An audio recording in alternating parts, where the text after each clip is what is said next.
warahmatullahi wabarakatuh. Waalaikumsalam. Suaranya mana ini ya? Sepertinya Waalaikumsalam warahmatullahi Waalaikumsalam wabarakatuh. warahmatullahi wabarakatuh. Waalaikumsalam warahmatullahi jamnya jam wabarakatuh. rawan mengantuk ya. Mudah-mudahan tetap semangat nih. Kurang lebih 1 jam ke depan ya sampai menghabiskan materi ketiga. Selamat bergabung teman-teman semua. Kita bertemu kembali di mata kuliah Psikologi Pendidikan program Hibah P3D ya. Mungkin dengan pengajar yang berbeda ya.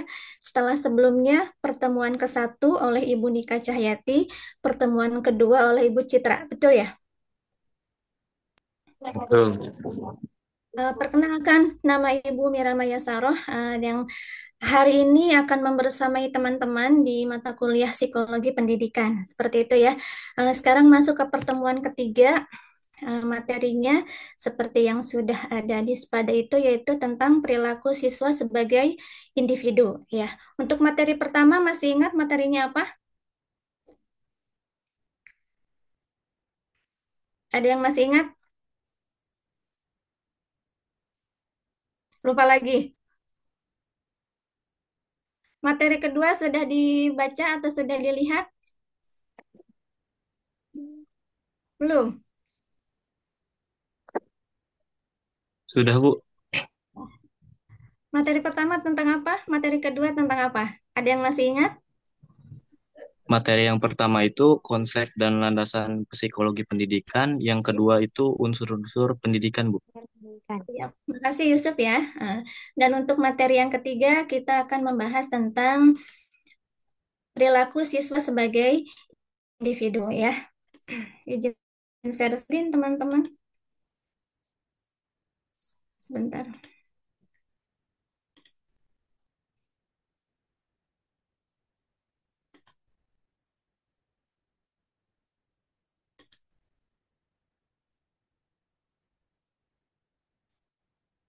Sudah muncul belum?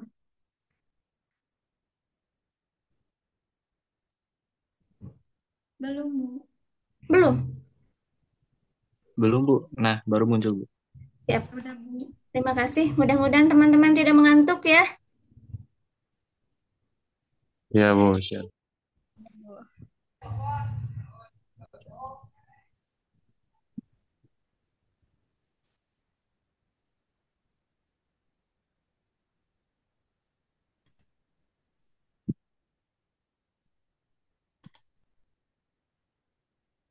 Oke,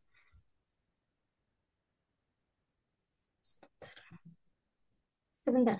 Ada kendala sepertinya nih.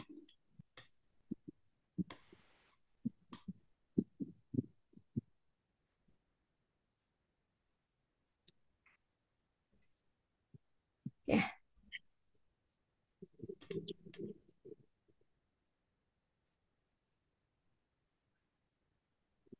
oke. Ketika kita berbicara tentang siswa tentunya sebagai individu ya, kita harus mengetahui dulu apa sih individu itu. Individu yang kita bicarakan di sini tentu saja siswa ya atau peserta didik. Banyak sebutan atau istilah bagi peserta didik ya teman-teman semua. Ada siswa, ada murid gitu ya, ada peserta didik dan lain sebagainya. Apa itu individu? Nah, siapa itu individu atau siapa itu siswa ya? Nah, individu itu kalau di dunia pendidikan ya diistilahkan sebagai setiap orang yang unik dan berbeda dari orang yang lainnya ya seperti itu ya teman-teman semua. Jadi individu itu dapat diartikan sebagai satu kesatuan yang utuh ya, yang biasanya terdiri dari fisik, intelektual, sosial, dan emosional. Nah, setiap siswa, setiap siswa itu membawa keunikannya masing-masing. Nah, begitu juga teman-teman nih. Teman-teman di sini ada berapa orang ya? Banyak ya. Itu membawa keunikan atau mempunyai ciri khas masing-masing ya. Jadi setiap siswa itu berbeda-beda. Apakah itu karakternya, apakah itu latar belakangnya, entah keluarga dan lain sebagainya, ya seperti itu. Nah, perbedaan ini dipengaruhi oleh apa? Perbedaan ini dipengaruhi oleh ada bisa juga karena faktor genetik atau faktor lingkungan dan faktor pengalaman. Nah, sehingga dengan adanya perbedaan dari setiap individu ini dalam hal ini siswa ya atau peserta didik ya, sehingga tentu saja ini akan berpengaruh kepada kebutuhan, minat, gaya belajar yang berbeda-beda pula pada setiap siswa ya, teman-teman semua. Nah, sedangkan di dalam individu itu tentu saja ada beberapa aspek yang harus kita ketahui ya. Ada kognitif, ada afektif, dan ada psikomotorik. Untuk kognitif tentu saja ini berkaitan dengan penggunaan pikiran ya dalam mengenal, memahami, dan memecahkan masalah. Untuk afektif, nah ini terkait dengan nanti sikap, moral, ataupun tentang penghayatan perasaan. Sedangkan psikomotorik nanti aktivitas yang menggunakan gerakan motorik ya, baik itu motorik kasar maupun motorik halus ya teman-teman semuanya. Jadi itu ya terkait dengan siapa itu individu ya. Siapa itu individu tentu saja di sini sebagai siswa ya. Nah, tadi kan perbedaan. Nah, tadi kan banyak perbedaan atau keunikan dari setiap individu atau setiap siswa, ya seperti itu. Nah, faktor-faktor yang mempengaruhinya tadi telah disinggung sedikit, ya. Banyak faktor di situ, ya. Dapat secara garis besar itu dapat dibagi menjadi dua. Ada faktor internal maupun faktor eksternal, ya. Faktor internal di situ dapat teman-teman lihat ya, ada merupakan sudah menjadi kepribadian si individu tersebut. Kemudian ada juga minat ya, minat dari individu tersebut. Ada motivasi atau dorongan ya. Kemudian ada bakat juga dari individu tersebut yang memang sudah ada dalam diri individu tersebut ya. Kemudian juga ada emosi dalam individu tersebut ya. Kemudian ada faktor eksternal ya teman-teman semua yang dapat mempengaruhi perilaku siswa. Apa saja faktor eksternalnya? Ya, diantaranya ada pengaruh dari keluarga ya. Ada juga pengaruh dari teman sebaya. Ada juga pengaruh dari guru, lingkungan sekolah, serta lingkungan sosial. Nah, ini nanti teman-teman akan menghadapi perilaku siswa yang sangat bermacam-macam ya ketika nanti teman-teman memang sudah menjadi seorang guru atau seorang pendidik ya teman-teman tidak bisa hanya sekedar transfer ilmu saja ya tetapi ada lagi kewajiban teman-teman selain transfer ilmu saja atau selain mengajar ya tentunya harus didukung ini kemampuan teman-teman dalam mengetahui tentang psikologi pendidikan ya khususnya dalam mengetahui perilaku siswa yang kita didik ya ini ada faktor internal dan ada faktor eksternalnya ya ketika kita berbicara tentang keluarga ini yang ada di faktor eksternal ya tentu saja ini akan menjadi faktor yang mempengaruhi perilaku siswa. Karena siswa kita atau anak didik kita tentu saja berasal dari latar keluarga yang berbeda-beda ya. Baik itu dari pola asuh dari orang tuanya gitu ya.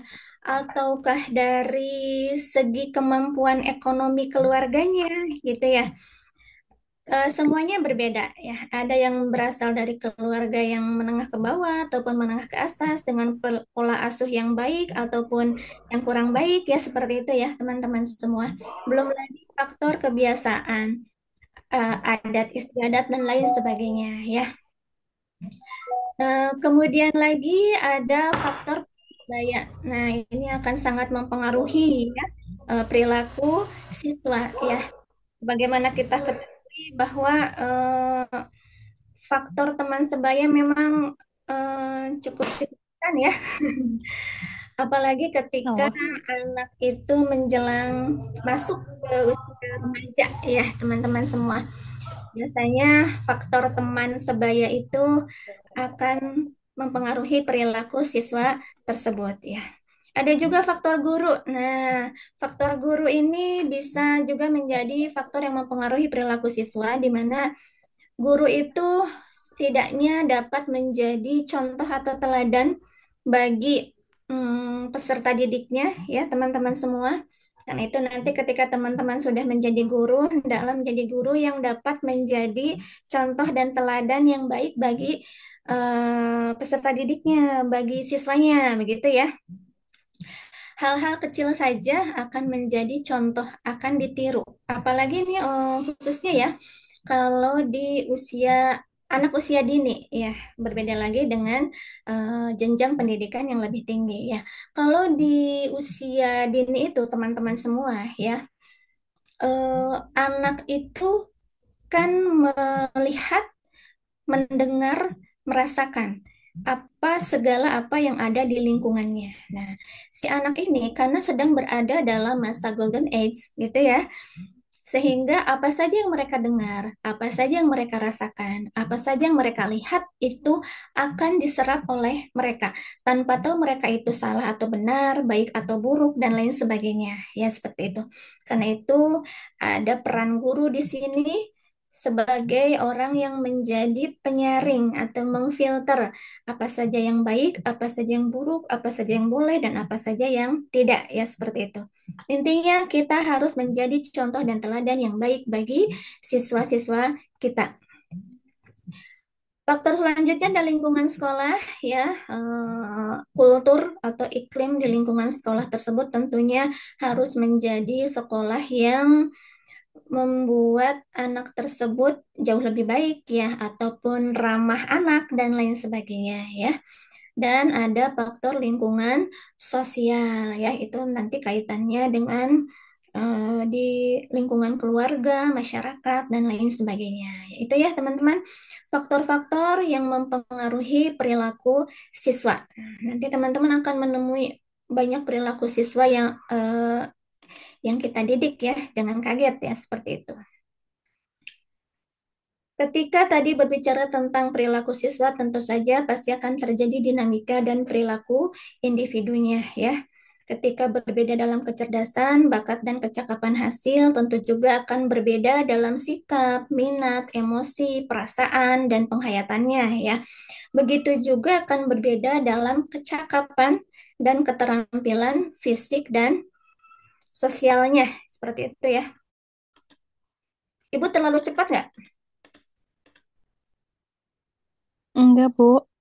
Enggak, Bu, enggak. Ya. Enggak, Bu.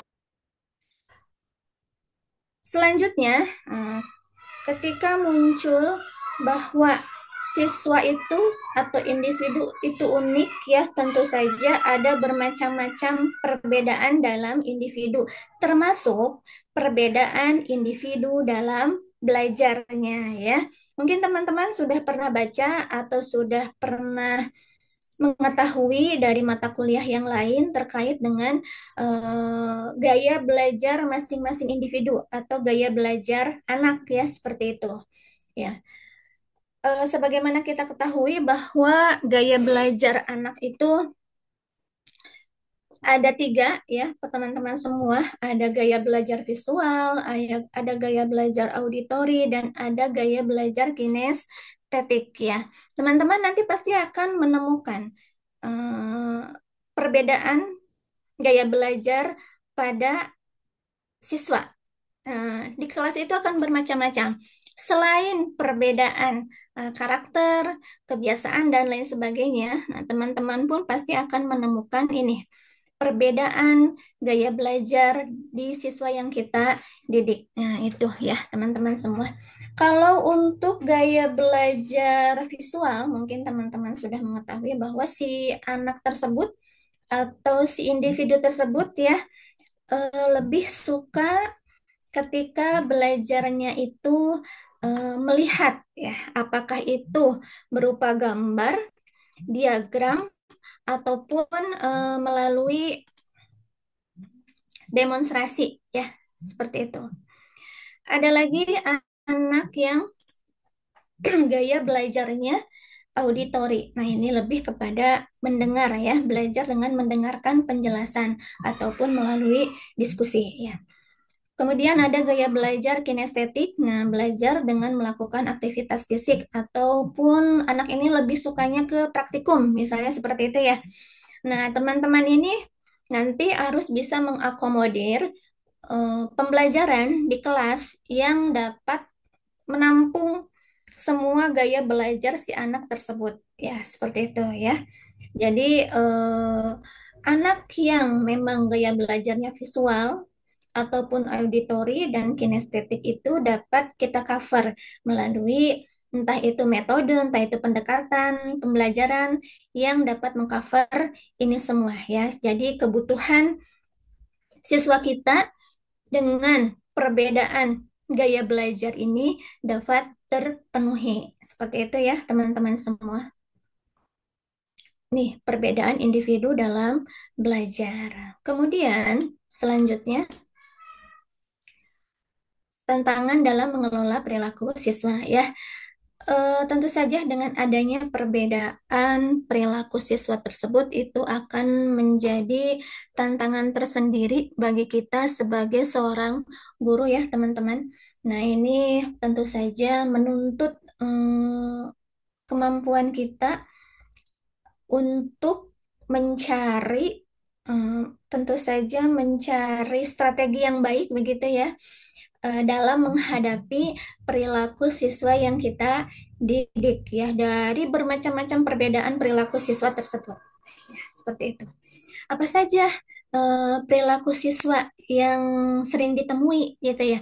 Nah, di sini ada tiga ya. Yang pertama perilaku menyimpang, yang kedua kesulitan belajar, yang ketiga perbedaan minat dan bakat. Nah, perilaku menyimpang. Teman-teman pernah mendengar perilaku menyimpang?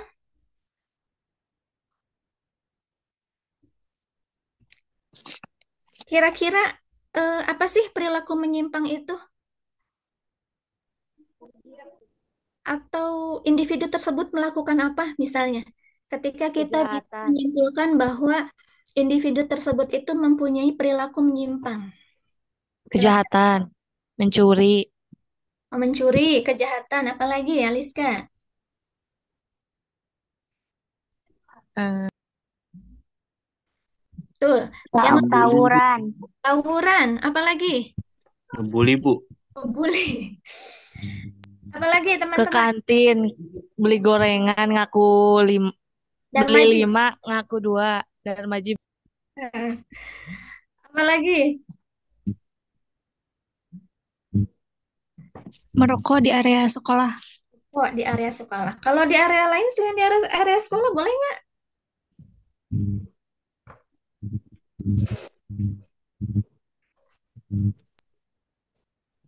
kalau buat anak SD gak boleh Bu. Anak SD. Untuk anak di bawah 18 tahun. Iya, kalau Farhan wa om-om Farhan berapa tahun Farhan? Sekarang sudah 19 tahun, Ibu. 19 tahun. bohong Bu, Merokok nggak Farhan? ngerokok Bu, Tidak, Ibu. Tidak, Ibu. Alhamdulillah. ngerokok Bu, bohong. Bu Farhannya sambil gini gitu ya. Oke. Enggak, Ibu. Emang beneran enggak. Kalau teman-teman semua memang ada yang Nah, merokok, pelaku penyimpang berbohong Bu, berbohong. nah, berbohong ya, perilaku perilaku menyimpang ya, Aliska ya, itu ya.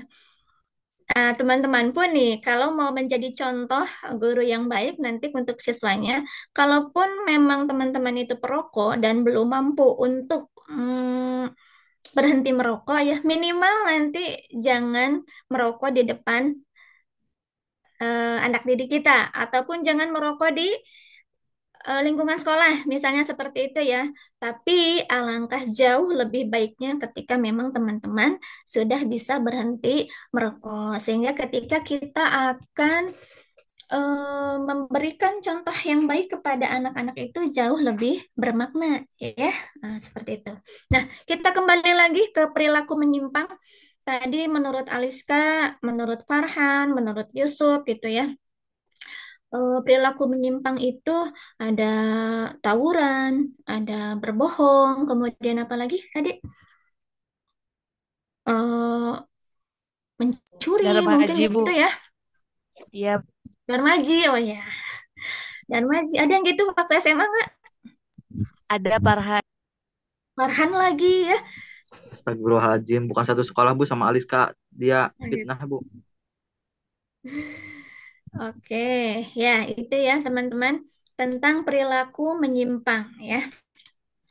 Perilaku menyimpang itu dapat diartikan sebagai tindakan atau perilaku yang tentu saja tidak sesuai dengan norma-norma sosial, aturan, atau nilai-nilai yang berlaku dalam suatu masyarakat. Berarti tentu saja kebanyakannya tidak tertulis ya teman-teman kalau terkait dengan norma ya.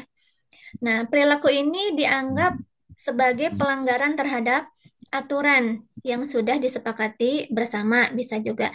Karena apa? Karena perilaku itu dianggap dapat menimbulkan dampak negatifnya itu lebih banyak atau lebih besar ya, baik bagi individu yang melakukannya maupun bagi lingkungan sekitarnya sehingga bisa merugikan orang lain ya, kurang lebih seperti itu. Nah, bagaimana ciri-ciri perilaku menyimpang itu, teman-teman ya? Tentu saja yang pertama tidak sesuai dengan normanya, ya, tidak sesuai dengan norma yang berlaku, ya. Perilaku yang ditunjukkan itu bertentangan dengan nilai-nilai yang dianut oleh masyarakat. Jadi hati-hati ya, teman-teman. Kita ini hidup dalam suatu lingkungan masyarakat yang tentu saja punya aturan atau norma tertentu, baik itu tertulis maupun tidak tertulis ya, seperti itu. Kemudian ciri-ciri perilaku menyimpang itu apalagi? Tentu saja dapat menimbulkan gangguan ya, mengganggu ketertiban, keamanan ataupun kenyamanan orang lain ya, teman-teman semua. Kemudian tentu saja perilakunya itu sudah jelas pasti ditolak oleh masyarakat ya, tidak diterima atau dianggap sebagai tindakan yang tidak wajar oleh masyarakat. Dan ciri yang selanjutnya yaitu mengancam nilai-nilai sosial, mengancam stabilitas, keamanan, keharmonisan, dan kehidupan dalam bersosial. Nah, kira-kira teman-teman, apa sih yang menyebabkan adanya perilaku menyimpang ini? Kurang kasih sayang keluarga, Bu. Ya, adanya ya masalah di keluarga. Apalagi kira-kira? Lingkungan masyarakat. Lingkungan. Oke. Apalagi Nay atau Farhan? Farhannya tutup kamera.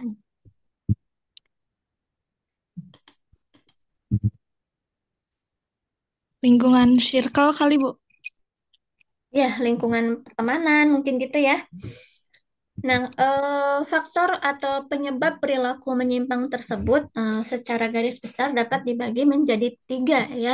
Ada faktor individu, ada faktor sosial, dan ada faktor budaya atau kebiasaan ya teman-teman. Nah, faktor individu nanti kaitannya dengan kepribadian si individu tersebut atau ada masalah psikologis, masalah genetik tadi mungkin ya yang diungkapkan oleh Naila ya. Itu masalah dalam keluarga mungkin ya, Nay. Iya. Ya, It's dan itu, Ibu itu saya. hmm? Oh, Liska,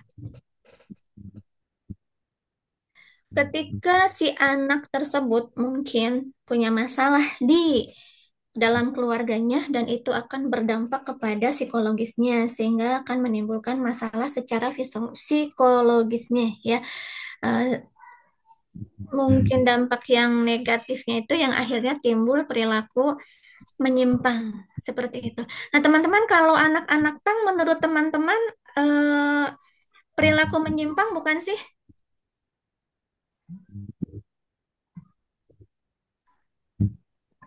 Menurut teman-teman Menyimpang, Bu. ada nggak perilaku menyimpangnya atau mereka sebetulnya baik nggak pernah melakukan perilaku menyimpang hanya stylenya saja mungkin seperti itu atau bagaimana menurut teman-teman?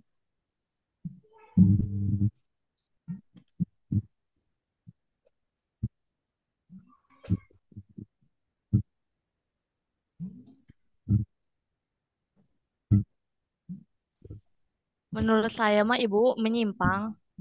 Apanya yang menyimpang? Karena kalau anak pang itu mungkin kurang ini Bu, kurang didikan dari orang tuanya sehingga mereka dibiarkan untuk menjadi bebas. Hmm. Kalau anak-anak pang yang teman-teman ketahui perilaku menyimpangnya apa sih teman-teman? Tentu saja yang Om, kira-kira yang kan tadi itu dapat mengganggu apa stabilitas eh, entah sosial, keamanan dan lain-lain ya. Nah, kira-kira menurut teman-teman perilaku menyimpangnya seperti apa dari mereka itu? Anak pang suka ngelem, Bu. Itu salah satunya. Perasaan, Bu. Ada lagi yang menurut suka teman minta uang Bu ke maksa masyarakat uangnya, dalam maksa. memaksa. Apalagi Jarang mandi, Bu.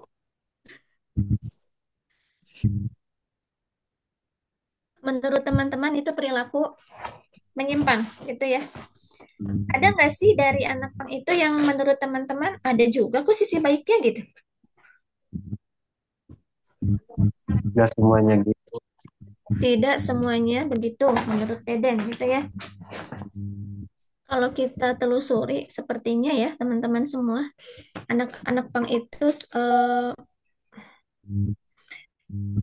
biasanya mereka itu memang tadi ada masalah di dalam keluarga, entah itu kurang perhatian, kurang kasih sayang dan lain sebagainya sehingga mereka itu mencari perhatiannya itu dengan sesama teman yang mungkin mengalami keadaan yang sama dengan mereka. Sepertinya cuma sayangnya memang ya mereka tergabung dalam komunitas ya, seperti komunitas itu gitu ya, seperti itu. Betul tadi kata Deden atau siapa, memang tidak semua ya, tidak semua Iya, Bu. yang negatif itu dari anak pang itu ya, masih ada sisi positifnya sebetulnya ya kalau mau kita gali. Nah, itu ya. Ah, jadi ke anak pang nih. Kita kembali lagi ke siswa ya, teman-teman semua. Terkait dengan perilaku menyimpang. Nah, itu tadi faktor individu ya. Ketika kita menemukan ada siswa kita atau peserta didik yang kita didik itu menurut kita melakukan sudah perilakunya itu menyimpang gitu ya. Kita harus peka terhadap itu ya, teman-teman semua. Kemudian penyebab perilaku penyimpang yang selanjutnya karena faktor sosial, diantaranya lingkungan keluarga, ada faktor teman sebaya juga, ada faktor kondisi sosial ekonomi ya, biasanya seperti itu.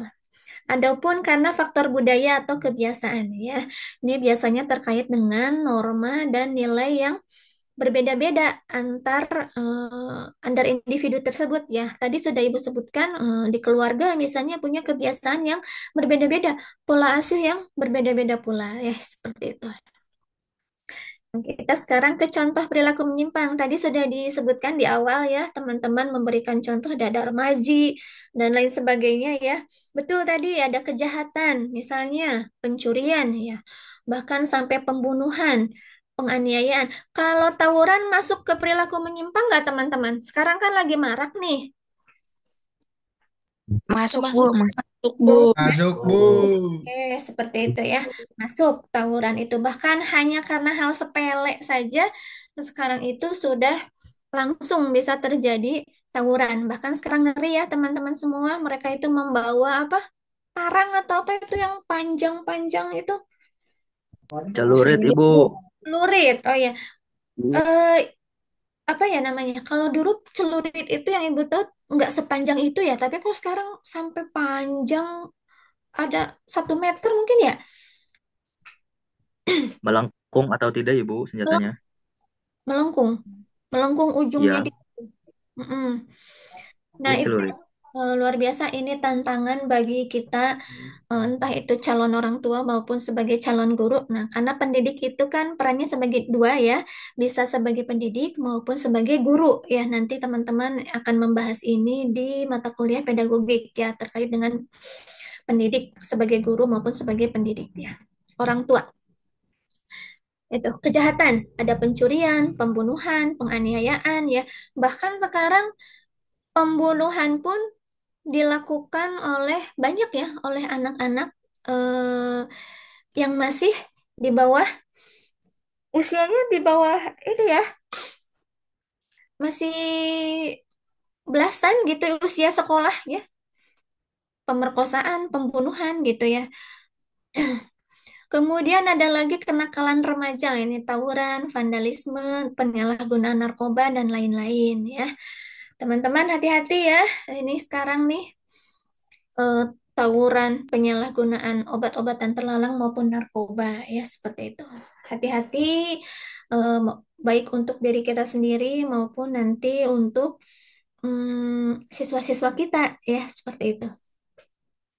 Ada deviasi seksual, perilaku seksual yang menyimpang dari norma. Nah, ada kemarin nih yang masih hangat beritanya di Kuningan, Yang di daerah Ciwaru ya, Bu?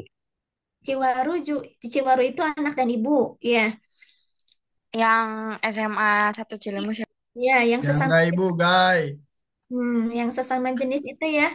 Nah, itu sudah jelas ya, itu sangat menyimpang ya terkait dengan deviasi seksual ya. Nah, itu kalau memang tidak ketahuan, sebetulnya itu nanti dapat menjadi sebuah penyakit yang bisa ditularkan sebetulnya ya, seperti itu. Belum lagi banyak ya sekarang ini perilaku-perilaku menyimpang yang melibatkan anak-anak sekolah, gitu ya, teman-teman semua. Ada lagi contoh perilaku menyimpangnya yaitu pelanggaran norma agama bertentangan dengan ajaran agama tentu saja ya. Contoh-contoh tadi secara langsung juga mungkin akhirnya melanggar atau bertentangan dengan norma atau ajaran agama ya, teman-teman semua. Nah, ini terkait dengan perilaku menyimpang. Selanjutnya yaitu kesulitan belajar ya. Apa itu kesulitan belajar? Kira-kira ketika kita menjadi seorang guru, kita pun harus peka terhadap anak didik kita. Apakah anak didik kita itu mengalami kesulitan belajar atau tidak? Ya, seperti itu. Apa itu kesulitan belajar, teman-teman? Kesulitan memahami materi. Memahami materi. Apalagi?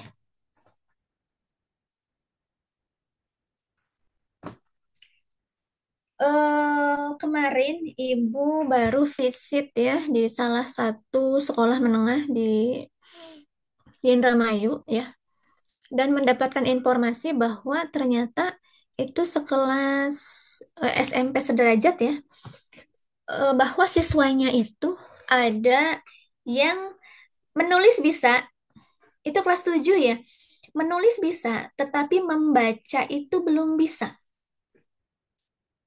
Nah, menurut teman-teman itu kesulitan belajar atau bukan? Kesulitan. Kesulitan. Kesulitan belajar ya. Nah, ini nanti akan menjadi tantangan tersendiri bagi guru ketika menemukan atau menemui hal-hal seperti itu. Itu hanya contoh kecil saja. Sampai Ibu berpikir, kok bisa ya ini anak bacanya belum lancar tetapi sudah ke SMP gitu ya. Nah, ini apakah ini hasil dari kurikulum yang berganti-ganti atau bagaimana? Wallahu alam ya. Tuh, kesulitan belajar. Apa itu kesulitan belajar? Kesulitan belajar itu dapat diartikan sebagai suatu kondisi ya, di mana seseorang itu biasanya mengalami hambatan ya dalam apa? Dan tentu saja dalam proses belajar ya, sehingga mereka itu sangat kesulitan untuk mencapai potensi akademik yang seharusnya ya.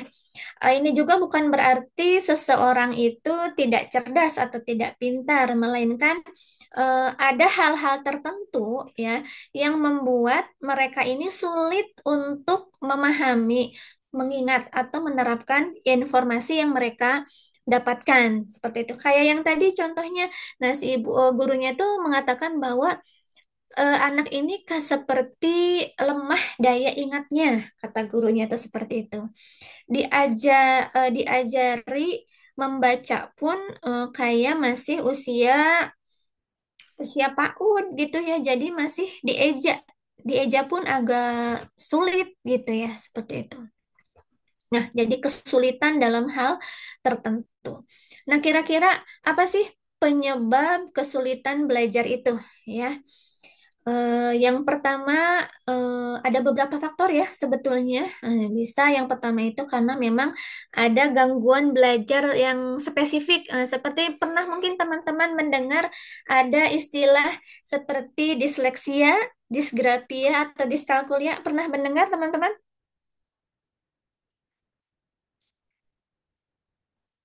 Belum pernah mendengar. Nah, itu salah satu dari apa ya, penyebab kesulitan belajar. Dan itu merupakan salah satu gangguan belajar di mana disleksia itu si anak itu mengalami kesulitan dalam membaca. Kalau disgrafia itu kesulitan dalam hal menulis. Biasanya kebalik-balik tuh menulisnya gitu ya. Kalau yang disgrafia ya, huruf B ditulis kayak huruf D atau B-nya biasanya kembung buncitnya ke kanan. Kalau dia nulisnya buncitnya ke kiri gitu ya, seperti itu. Kesulitan dalam menulis. Ada juga diskalkulia. Nah, kesulitan dalam hal menghitung. Teman-teman ada yang begitu nggak? Ada, Bu. Menghitung apa?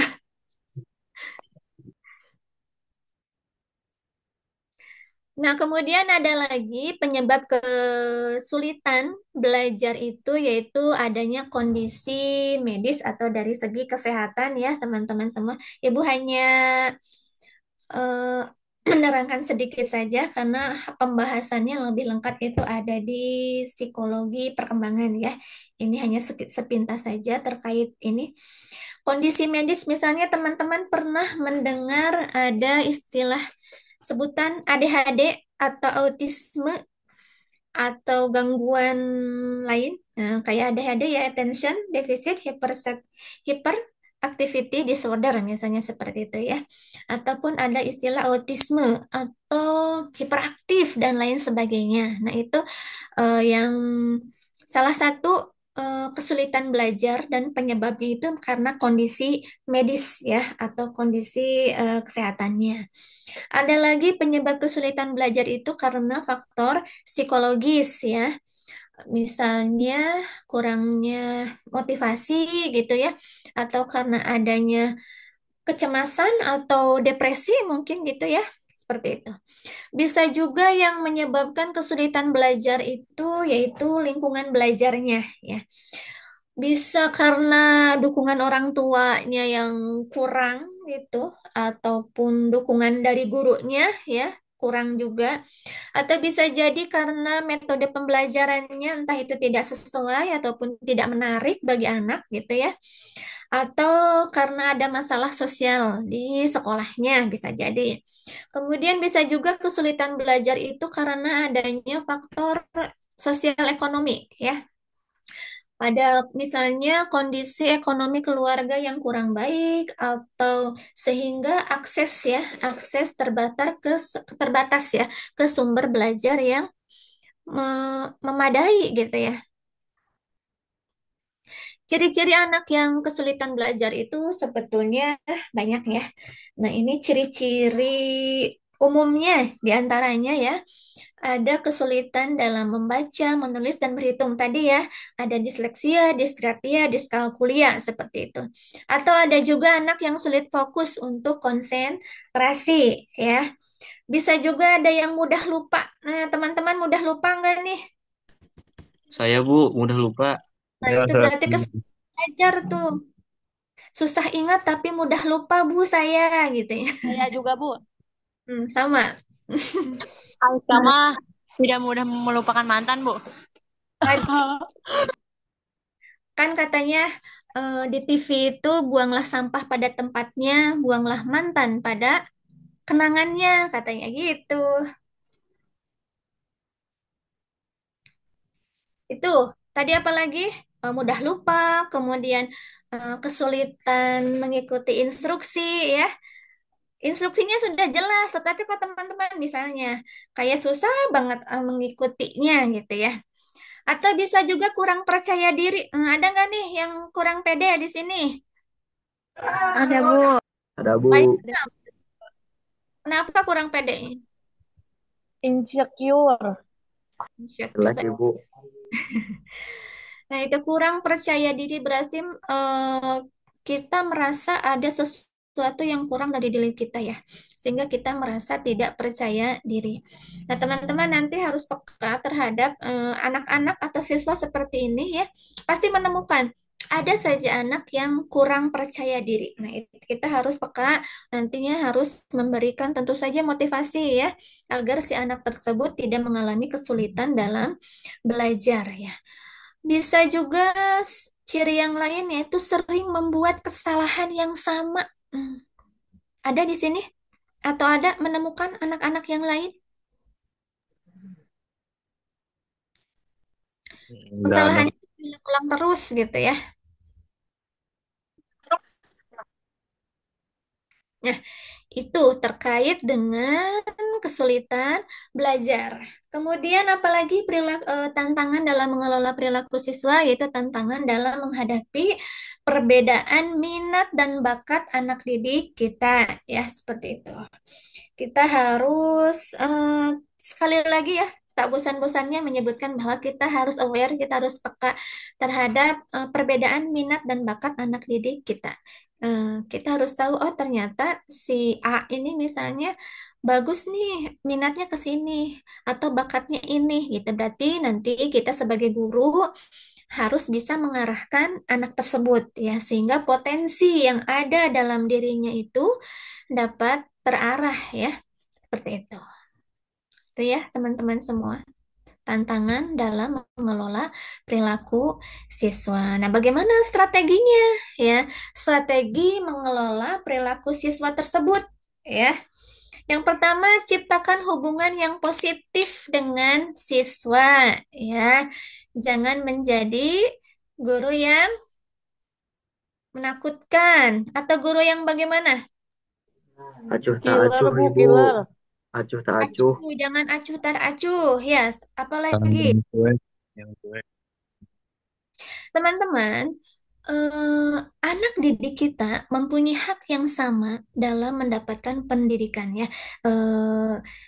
Ibu tidak mau nanti teman-teman ketika sudah menjadi guru, sudah menjadi pendidik, teman-teman membeda-bedakan anak didik kita, istilahnya pilih kasih gitu ya. Nah, jangan sampai ya. Apalagi teman-teman mengajar misalnya nanti di misalnya di SD gitu ya yang anak-anaknya masih butuh perhatian yang banyak gitu ya. Nah, jangan sampai nanti ketika teman-teman memperlakukan anak didik kita secara berbeda, spesial ke anak yang satu dan biasa saja atau acuh ke anak yang lain gitu ya. Itu akan membuat mereka merasa nantinya entah itu hilang kepercayaan diri, entah itu merasa eh, dibedakan gitu ya. Kemudian strategi yang selanjutnya yaitu memberikan pujian dan pengakuan ya. Jangan lupa kita harus mengapresiasi sekecil apapun prestasi anak didik kita ya teman-teman semua. Eh, Pujian itu kan mudah ya, tidak memerlukan biaya. Kalau di PAUD itu sering kita mendengar mungkin guru-guru PAUD itu, hebat, pinter, good job, dan lain sebagainya gitu ya. Nah, apa salahnya kita juga memberikan pujian dan pengakuan atau apresiasi terhadap anak didik kita ya seperti itu. Tidak harus reward itu berupa barang, berupa materi, tetapi reward itu Ya, Wak. pujian itu bisa juga berupa reward itu bisa juga berupa pujian ya seperti itu. Kemudian strategi selanjutnya yaitu menggunakan berbagai metode pembelajaran yang tentunya harus sangat menarik ya bagi anak didik kita. Dan tak lupa libatkan siswa dalam kegiatan belajar ya. Libatkan apalagi sekarang katanya sudah memakai kurikulum merdeka gitu ya. pasti semuanya akan berpusat kepada siswa ya, dan siswa itu dilibatkan dalam kegiatan pembelajaran, dilibatkan secara aktif ya, seperti itu. Udah sampai kesimpulan ya, teman-teman semua. Kesimpulannya dari materi yang sudah dibahas ini, yang pertama bahwa setiap individu atau setiap siswa itu adalah unik ya, sangat unik. Mereka mempunyai kekhasan tersendiri ya. Kita sebagai seorang pendidik ya, tentu saja sangat penting untuk memahami perilaku siswa sebagai individu ya. Karena apa? Karena dengan memahami perbedaan-perbedaan yang ada dalam individu tersebut ya, kita dapat memberikan pembelajaran yang tepat dan tentunya bisa efektif. Nah, kemudian mari bersama-sama kita menciptakan lingkungan belajar yang inklusif.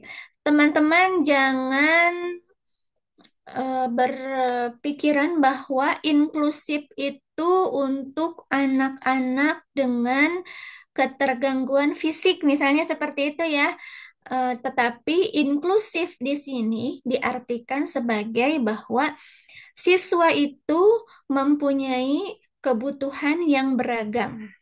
Ya, jadi kita harus bisa mengakomodir semua kebutuhan siswa yang beragam. Seperti halnya ABK itu tidak hanya anak berkebutuhan khusus, tidak hanya untuk misalnya anak yang ADHD, anak yang autis, dan lain sebagainya. Tetapi ada juga ABK itu untuk anak yang berbakat, ya. Berarti itu yang positifnya. Seperti itu ya. Nah, itu materi kita untuk hari ini. Terima kasih. Nah, itu. Kok gambarnya anak kecil ya? Itu untuk materi hari ini, teman-teman semua. Mudah-mudahan dapat difahami. Sebentar. Masih ada waktu 6 menit. Barangkali ada yang mau sharing. Boleh. Kalau tidak ada, kita tutup. Jangan lupa mengisi presensi ya. Kemudian setelah materi ini selesai, setelah Zoom ini selesai, silakan teman-teman mengerjakan kuisnya ya.